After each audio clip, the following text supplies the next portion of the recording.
Sa kabila ng malakas na pag-ulan, mababang visibility at mapanganib na kondisyon sa lugar ng insidente, nagpatuloy ang search, rescue and retrieval operations sa Gisad Surong, Baguio City.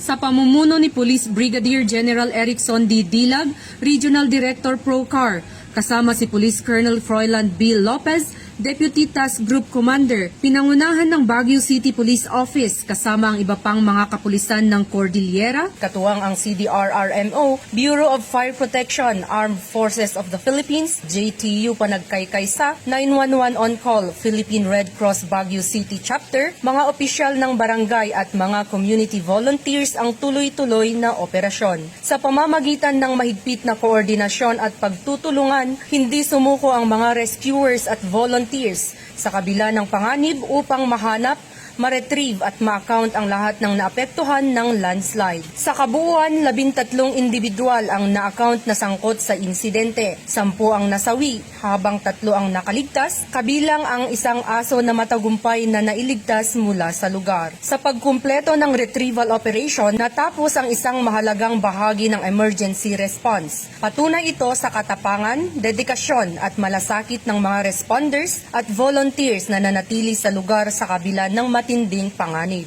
Nagpaabot naman ng pasasalamat ang Baguio CPO sa Baguio City Government, DSWD, mga katuwang na ahensya, pribadong organisasyon, civic groups, volunteers at buong komunidad para sa kanilang tulong, mga donasyon at patuloy na suporta sa mga pamilyang naapektuhan at sa mga responders. Patuloy din pinalakas ng presensya at pangangasiwa ni na City Mayor Benjamin B. Magalong, CDRRMO Head Engineer Charles Brian Carame at BCPO City Director Police Colonel Ruel D. Tagal ang koordinadong pagtugon sa lugar ng insidente. Pinarangalan din ng BCPO ang lahat ng police personnel, emergency responders, government agencies, barangay officials, medical teams, volunteers at mga miyembro ng komunidad na naglingkod ng may tapang, malasakit at profesionalismo sa buong operasyon. Sa pagbangon ng Baguio City mula sa trahedyang ito, nananatiling nakatuon ang Baguio CPO sa pagtulong sa mga pamilyang naapektuhan